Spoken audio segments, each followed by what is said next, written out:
Tesla has begun to threaten the former dominance of the German car industry.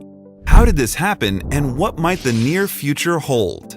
For years, German car companies such as Mercedes-Benz and Audi have dominated the luxury car market.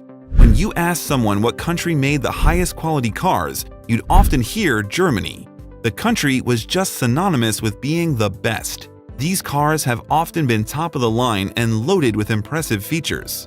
Some have been hybrids, many have used gasoline. These German cars have lagged in creating all-electric options and now are risking getting lapped by Tesla as it continues to impress the luxury car marketplace with its highly desirable options for drivers after a nice luxurious ride. German carmakers are trying to close that technology gap, and they hope overtake Tesla before it's too late. But it may already not be achievable as Tesla is starting to crush these companies. It is already gaining popularity in Germany and has some big plans for further expansion into the country that will only further solidify its appeal within the nation.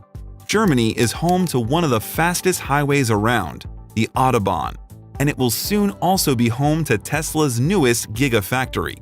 The electric automaker plans to start building cars outside Germany's capital of Berlin this summer, and it has domestic automakers there metaphorically sweating at the thought of their industry being upended. Originally, German automakers would say things about Tesla like, "These guys in Silicon Valley, they have no clue about engineering, about building very beautiful and great cars. We don't have to worry." I remember very well the year 2014 when we were hosting the Gold Steering Wheel here at Axel Springer, and you got the award for Lifetime Achievement. And I was sitting in the first row with the then very successful and famous CEO of a very big German car company, and I asked him while you were on stage, "Isn't this guy dangerous for you? I mean, this looks really serious." He said, "Oh no, don't worry. First of all, the whole idea of electric driving is never going to be a mass market. Sure. Second, these guys, heard that a lot. These guys in Silicon Valley, they have no clue about engineering, about building really beautiful and great cars, so we don't have to worry." But as time has gone on, Tesla went from a company with $23 billion in shares, a quarter of that of Germany's largest carmaker Volkswagen, to a corporation with a market cap of over $800 billion. Yeah, that's 3 times what Volkswagen is currently worth. All of this makes it especially scary to German carmakers as they witness Tesla opening a new factory right in the heart of Germany. Musk's newest Gigafactory will take the town of Grünhain in Germany from a quiet town of 9,000 to a location with 40,000 workers daily. About half of them will most likely commute in from nearby Berlin. The Gigafactory will produce batteries, drivetrains, and eventually assemble 500,000 of Tesla's trademark electric vehicles per year. It will be Tesla's 4th Gigafactory after Reno, Buffalo, and Shanghai, and the first ever in Europe. Why did Musk choose Grünheide for Tesla's new Gigafactory? It is right by the Autobahn, on a train line, and near Berlin's new airport. Plus, there were permits in place already for a major factory, as about 20 years ago, Grünheide had approved a BMW factory that never was built. Tesla also isn't having to spend too much in the long run to make their factory, as Germany announced they are one of 11 companies that'll receive billions of dollars worth of government subsidies aimed at increasing battery cell production within the country. Once it is complete, the Gigafactory will be quite an impressive sight, and the amount of income it will bring to Grünheide will surely serve the town well. Another reason Tesla is crushing German carmakers with their gasoline-powered cars is how Europe wants to shift towards a zero-carbon economy. The country wants no overall CO2 output, and having electric cars that don't pollute the air is a major step in that direction. The European Union has openly stated it wants zero net carbon output by 2050, and road transportation currently accounts for 1/5 of carbon emissions. Having big SUVs and sedans that pollute the air has been a specialty of German car manufacturers, and those kinds of vehicles clearly have their days numbered. The kinds of fines the EU and Germany will have in mind for companies that are major polluters could theoretically put car manufacturers out of business if they don't literally clean up their act. Last year, Volkswagen missed its carbon emissions target for its fleet by just 0.5 grams per kilometer. As a result, the EU punished the company by making it pay a fine worth about $121 million. Now, imagine the fines a gas-guzzling SUV might cause a German company to get. It's not a pretty picture. In fact, one EU carmaker, Fiat Chrysler, actually went out of business due to these fines. The EU threatened to fine it $2 billion because its car fleet's carbon output was too high. Desperate to not be insolvent, the company made a deal with none other than Tesla. Tesla agreed to pool its fleet with Fiat Chrysler's emissions. Tesla now gets hundreds of millions of dollars a year from Fiat Chrysler. And guess what they use that money for? Yep, to fund the construction of their German gigafactory. A competitor literally paid for Tesla to build the factory that will build cars designed to make that competitor obsolete. That's ingenious, and quite an example of crushing anyone in Tesla's way. The United States is moving more slowly to create and enforce laws about emissions. Certain states with rules have found Tesla to be an incredibly popular brand. All of Europe, with its EU rules, benefits from Tesla. Even as competitors turn to electric options in hopes of competing with Tesla, the company has a solid head start. There are still hurdles Tesla faces when it comes to the European Union. One big possible obstacle? Union rules. In America, Tesla has at times had workers file complaints about pay and working conditions. Musk has heavily discouraged efforts to unionize despite this. However, in Germany, unions are a powerful force and can't be simply ignored or stopped from occurring as Musk has notably been able to do in America. Unions that have been angered has cost German automakers millions of dollars at points with strikes and other actions. Tesla doesn't want that kind of trouble if it wants to compete in Germany. One more issue is that competitors are, in fact, starting to catch up. Audi and Porsche both are about to go to market with their own electric vehicles, sedans and SUVs. Volkswagen also has a so-called modular electric toolbox, a collection of components designed specifically for battery-powered cars that will be shared among Volkswagen car brands. The idea is that by building hundreds of thousands and maybe even millions of cars using the same components, then Volkswagen can drive down the cost per vehicle with these massive production volumes. Then they could beat Tesla on price, and that would surely appeal to consumers everywhere from Germany to America and the rest of the world. Toyota and Tesla are the latest automakers to be linked together. While they appear to be radically different in their DNAs, we are told a partnership could be in the works between the two companies.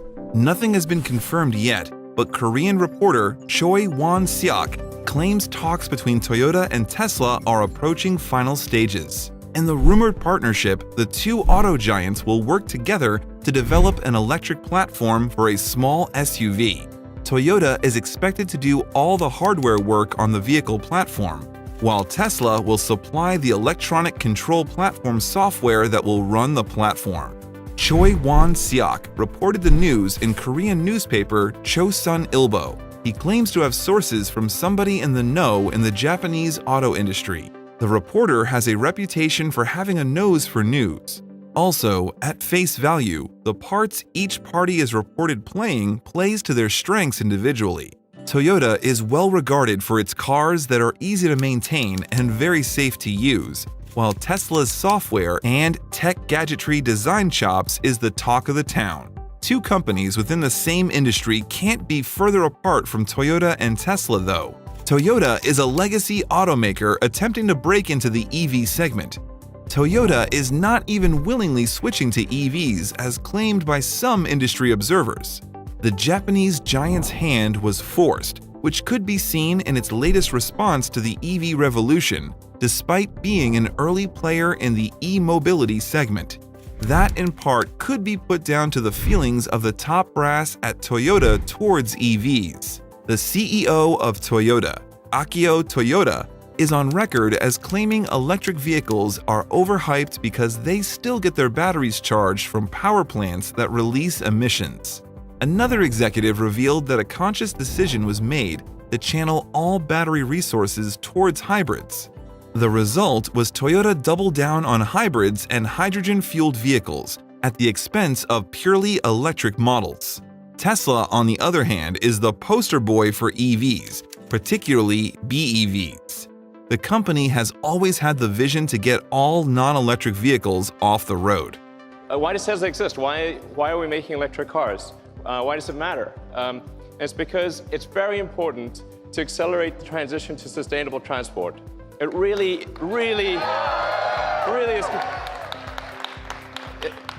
is. This is really important for the future of the world. Another fundamental difference is in the MOs of these two companies. Toyota's business model is to introduce new concepts and features gradually and improve on them. It may result in a slower pace of progress, but it encourages clarity and product roadmap. Tesla, on the other hand, is the type of company to push the boundaries of what is possible. Their cars are crammed with the latest tech like cameras and sensors. Tesla is the company that will use your weight and height to determine precisely how airbags should deploy during a crash. Tesla, we even update the software to improve how the airbags deploy. So we'll calculate, are you an adult? Like, how much do you weigh? Are you sitting in this part of the seat or that part of the seat? Are you maybe a baby? Are you a toddler? Are you... Based on the weight? Yeah. So the seat... Not just the weight, but the pressure distribution on the seat. So we're measuring the pressure distribution. Are you sitting on the edge of your seat? Are you a 5th percentile female, a 95th percentile male? The airbag firing will be different depending upon where you're sitting on the seat and what size you are and what your orientation is. Really? Yeah. And we'll update it over the air. So it even gets better over time. Tesla is also at the forefront of autonomous driving, sometimes pitching it against regulatory authorities. So, despite operating in the same industry, a partnership between Toyota and Tesla comes as a bit of a surprise to most industry observers. The two companies, however, have been able to put their differences aside and work together in the past. Toyota was actually one of the first investors in Tesla, but has since sold off all its Tesla shares. As Mr. Musk mentioned, Tesla and Toyota agreed on partnership, including such areas as the development of electric vehicles. In addition, Toyota has decided to invest in Tesla. Tesla also supplied the powertrain for Toyota's RAV4 in 2012. The partnership ended in 2014. Apparently, the personal relationship between the two CEOs survived unscathed, so that the partnership could be resumed at any time. Frankly speaking, Toyota has a lot of catching up to do when it comes to purely electric vehicles. After having squandered the lead it got from releasing the iconic Prius hybrid, it is now reading the handwriting on the wall and deciphered that BEVs are the future of mobility. It may not be too late for a company the size of Toyota, but it certainly needs all the help it can get. With this joint venture with Tesla, Toyota can cut down the resources and time required to amass the experience needed to compete on the tech front. Toyota's ECU and OS simply do not stand a chance against what Tesla offers. What we do not know, however, is how this rumored partnership is going to affect Toyota's overall EV strategy. Toyota has recently announced it is turning on the fire hose, promising more than 70 new models that will be free of hydrocarbon-based fuels before 2025. 15 of these are slated to be purely electric. We even have info about the branding of the EVs. Toyota is using the BZ name, meaning Beyond Zero, referring to the fact that there will be no carbon emissions. The first model, the BZ4X, has been revealed at the Shanghai Auto Show, and we know to expect it this year in Japan and China and globally in 2022. In what might be seen as Toyota's willingness to pursue partnerships in its quest for greater relevance in e-mobility, the BZ series will be based on the e-TNGA EV platform, which was jointly developed with Subaru. Toyota actually has a small stake in Subaru. e-TNGA is touted to be a flexible platform that will allow Toyota to bring out new EVs quickly and at lesser costs. it already has many of the features found in EVs and more, including all-wheel drive, improved visibility, and regenerative braking system. It also features what is called steer-by-wire. This means instead of being physically connected to the steering wheel, the front wheels turn based on electronic signals received. Is a modified eTNGA the platform Toyota is bringing to this rumored partnership with Tesla? Or will it make a completely new one to hit the lower price tag? Despite having a reputation for selling cars and higher price tags, Tesla has long talked about making a cheaper electric car. The CEO, Elon Musk, wants EVs to achieve price parity with ICEs as soon as possible. He believes EVs will become more prevalent when that happens. Tesla famously attempted to make a cheap car out of the Model 3, but apparently had to bow to the laws of economics. Musk eventually conceded that lower battery cost is needed to reach the goal. Tesla, however, is serious enough about making a $25,000 car that it has set up labs in China to work out how, according to head of Tesla China, Tom Zhu. And that would be Tesla's first R&D center outside the US. This deal with Toyota may well be a shortcut for the American company. Toyota has a lot of experience from making mid-range to budget models. If it can bring that to the table, Musk may have his dream $25,000 EV sooner than we anticipate. The partnership is rumored to produce a base for a small electric SUV, a good candidate for the post of cheap Tesla car. A collaboration with Toyota would also help Tesla with sales in the former company's home country. Tesla currently moves about 1,000 units in Japan yearly. That number could shoot up when Toyota's cred is involved. Elon Musk is one of the richest and most successful men on the planet, with his immense intelligence being the key to how he's accomplished so much. But how did he get so smart? Let's explore that question. To understand how Musk is so smart, now we need to go all the way back to the beginning and see the metaphorical seed Musk was turned into. Elon Musk was born on June 28, 1971 in South Africa. As a child, he would get so lost in his daydreams and thoughts, his parents had his hearing checked due to his not listening to adults very often. Musk's parents got divorced when he was 10, and around that time he developed an interest in computers. At only age 12, Musk created a video game called Blastar. He was able to sell at a profit to a magazine that then published the source code and paid him $500. In 1984 money, that was a lot. Due to being short and bookish, Musk would at times be picked on in school. At age 15, he had a sudden growth spurt, however, and began learning karate as well as wrestling to defend himself. From this young age, it was apparent that when Musk put his mind to something, he worked incredibly hard at it. Whether this was programming with such skill he made an actual video game at age 12, or learning a wide range of martial arts such as Kyokushin Karate, Taekwondo, Judo, and Brazilian Jiu-Jitsu. This dedication to learning continued as Musk entered his collegiate years. Musk moved to Canada at age 17 in the year 1989 to attend Queen's University. One reason he left South Africa for his collegiate education was to avoid the mandatory period of service in South Africa's military, residents otherwise faced. Growing up in apartheid South Africa was pretty surreal. I mean, we didn't support that government, we didn't believe in it. And so the idea of actually going to the military service was really out of the question. Musk was able to obtain Canadian citizenship after moving there, theorizing it would be easier to eventually obtain American citizenship as a Canadian in future years. In 1992, Musk was accepted to the University of Pennsylvania and moved there to obtain an undergraduate degree in economics and then another bachelor's degree in physics. Musk was accepted to the prestigious Ivy League University of Stanford in California and moved there with a plan to study energy physics. However, the internet boom was starting, so after just 2 days as a student at Stanford, he dropped out. He created his company, Zip2 Corporation, with assistance from his brother Kimball. It was 1995, and Musk had officially entered the world of business. Before long, things would never be the same. The Zip2 Corporation helped provide online city guide software to newspapers that were trying to break into the then newer internet. Their office was tiny, and Musk would sleep in the little room most nights as he did almost nothing but work his hardest to make the software among the best possible. When my brother and I were starting our first company, instead of getting an apartment, we just rented a small office and we slept on the couch.